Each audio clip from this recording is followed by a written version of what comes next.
முதல்ல இந்த படத்துக்கு ஏன் என்னை கூப்பிடணும் அப்படின்னு எனக்கு ஒரு சந்தேகம் இருந்தது. ஏன்னா, எனக்கும் இந்த திரையுலகத்துக்கும் ரொம்ப தூரம் அப்படின்னு தான் சொல்ல முடியும். என்னோடது களத்தில் வேலை பார்க்குறது தான் என்னோட முதன்மையான வேலை.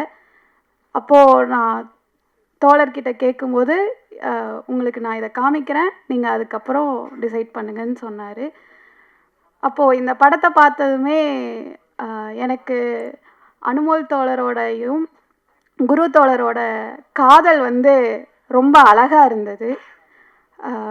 காதல் வந்து ரொம்ப இயற்கையாக இயல்பாக அவ்வளவு நல்லா இருந்தது.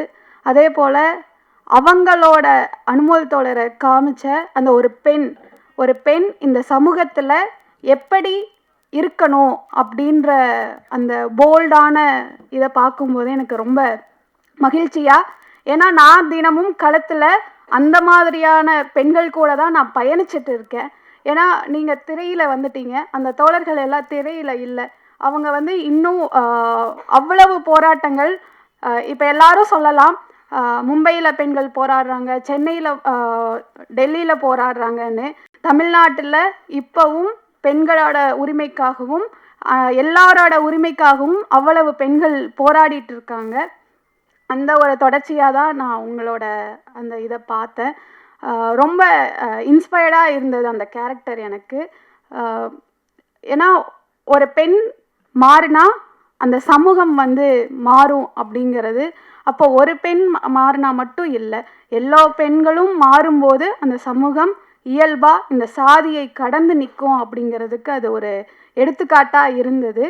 அதே போல் இவரோட ரோல் பார்க்கும்போது இவரை ப்ரெசன்ட் பண்ண விதம், இவரை ஒரு அறிவார்ந்த தளத்தில் காமிச்சது, அது வந்து அந்த பெண் ஏன் விரும்பினா அப்படின்னு காமிச்சது வந்து எனக்கு ரொம்ப பெருமையாக இருந்தது அப்படின்னு தான் நான் சொல்லுவேன். ஏன் அப்படின்னா, இந்த சமூகத்தில் ஒரு பெண் தன்னோட இணையை எதை வைத்து தேர்ந்தெடுக்கிறா அப்படிங்கிறதுல இங்கே வந்து ஒரு கூலிங் கிளாஸையும் இதையும் போட்டுட்டு வந்தால் மட்டும் பெண்கள் மயங்கிடுவாங்க அப்படின்னு ஒரு பிற்போக்குத்தனத்தை இங்கே கட்டமைச்சிருக்காங்க. அந்த கட்டமைப்பை இந்த சீன் இது உடைச்சிருக்கு அப்படின்னு தான் நம்ம சொல்லணும். அது வந்து எனக்கு ரொம்ப மரியாதை கொடுத்தது அப்படின்னு நான் சொல்லுவேன். அதே போல் அதில் ஒரு இந்த சாதியை நோக்கி ஒரு பெரிய ஒரு உரையாடலை நிகழ்த்தியிருக்காங்கன்னு தான் சொல்ல முடியும். ஆணவ படுகொலைகள் தொடர்ச்சியாக நடந்துட்டுருக்கு தமிழ்நாட்டில். இப்போ ஒரு 5-6 மாதங்கள்லேயே 15க்கு மேலே ஆணவ படுகொலைகள் நடந்திருக்கு. அப்போது அந்த ஆணவ படுகொலைகளில் எவ்வளவு பேர் பாதிக்கப்படுறாங்க, அதுவும் இளைஞர்கள். அதை செய்கிறவங்க இங்கே யாராக இருக்காங்க அப்படின்னா பெற்றோர்களாக தான் இருக்காங்க.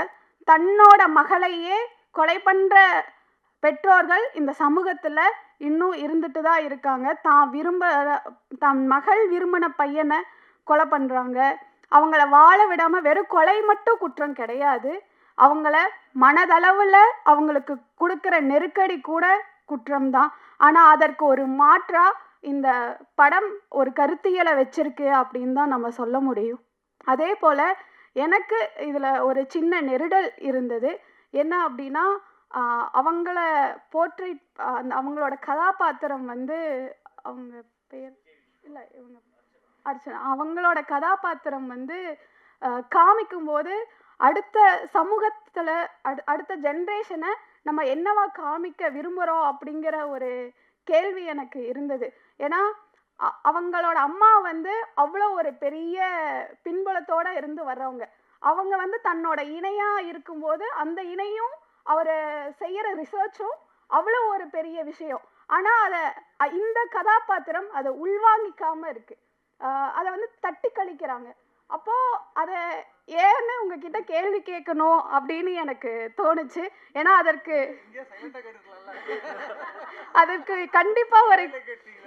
கண்டிப்பாக ஒரு காரணம் இருக்கும். அந்த காரணம் வந்து எனக்கு நீங்கள் தெரியப்படுத்தணும் அப்படின்னு இருந்தது. ரொம்ப அருமையாக வந்திருக்கு. அதுவும் இல்லாமல் சமூகத்துக்கு வந்து ரொம்ப முக்கியமான தேவை அப்படின்னு நினைக்கிறேன். நீங்கள் இப்போ இந்த படத்தை வெளியிடுவதன் மூலமாக ஆணவ படுகொலைக்கு அரசுக்கிட்ட ரொம்ப வருட கோரிக்கையா தனி சட்டம் வேணும்னு கேட்டுட்டு இருக்கோம். அந்த கோரிக்கைக்கு இந்த படம் வலு சேர்க்கும் அப்படின்னு நான் நம்புறேன். ஏன்னா அடுத்த ஜென்ரேஷன்ங்கிறது இளைஞர்கள் தான். அப்படி இருக்கிற இளைஞர்களை காதலிக்கிறாங்க அப்படிங்கிறதுக்காக படுகொலை செய்யப்படுறது, அவங்கள வாழ விடாம செய்யறது. அப்போ இதற்கு ஒரு தனி சட்டம் தேவை. அந்த தனி சட்டத்தை இப்ப இருக்கிற அரசு உடனடியாக செய்தாக வேண்டும். ஏன்னா அதற்குன்னு ஒரு தனி குழு அமைச்சிருக்காங்க, KN பாஷான்னு சொல்லி. அவங்கள 25 விக்டிம் ஃபேமிலியோட நாங்கள் சந்திச்சு அதற்கு ஒரு ஆணையம் அமைச்சு அந்த ஆணையத்திலிருந்து தனி சட்டம் வேணும் அப்படின்னு கேட்டிருக்கோம். அதற்கு இந்த படம் உறுதுணையா இருக்கும்னு நான் நம்புறேன். அதே போல ரொம்ப குரு தோழரை எனக்கு அவ்வளோ பிடிக்கும். ஏன் அப்படின்னா அவர் நடிக்கிறாரு அப்படின்லாம் என்னால் பார்க்க முடியாது, அதில் வாழ்கிறாரு அப்படின்னு தான் என்னால் ஒவ்வொரு படத்துலையுமே. நான் ஃபஸ்ட்டு அரசியலாக பார்த்தது ஜோக்கர் படம் தான். அப்படி தோழரை எனக்கு அந்த அளவுக்கு மனதுக்கு நெருக்கம் இதில் இல்லாட்டியும். அதே போல் அவர் பேசும்போது போலி போராளிகள்னு சொன்னார். அந்த வார்த்தை சொல்கிறதுக்கு நீங்கள் சரியான நபரா அப்படின்னு எனக்கு தெரியாது. ஆனால் அதை நீங்கள் சொன்னதை நான் வன்மையாக கண்டிக்கிறேன். எந்த தோழர்களை பற்றி உங்களுக்கு என்ன தெரியும்னு எனக்கு தெரியாது. 10 வருடமாக எந்த அரசியலும் தெரியாத ஒரு பெண்ணை இந்த சமூகத்தில் தன்னோட காலில் நின்று வளர்றதுக்கு உறுதுணையாக இருந்தவங்க தான் தோழர்கள். அப்படி இருக்கிறவங்க தான் போராளிகள். நீங்கள் சொன்ன மாதிரி அவங்க இந்த விஷயத்துக்கு குரல் கொடுக்கல, இந்த விஷயத்துக்கு தான் குரல் கொடுத்தாங்கன்னா இந்த சமூகம் அதே போல அவங்க போராடுற விஷயங்களுக்கு எல்லாரும் குரல் கொடுத்தாங்களா? தப்பா சொன்னீங்கன்னு சொல்ல, அப்படி குரல் கொடுத்தாங்களா? மற்றவங்களும் அதே விஷயங்களுக்கு குரல் கொடுத்தாங்களா அப்படின்னு நீங்க நிரூபிச்சா மற்ற எல்லாரும் எல்லா விஷயத்துக்கும் குரல் கொடுப்பாங்க. தோழருக்கு வாழ்த்துக்கள், படக்குழுக்கு வாழ்த்துக்கள். நன்றி. நன்றி.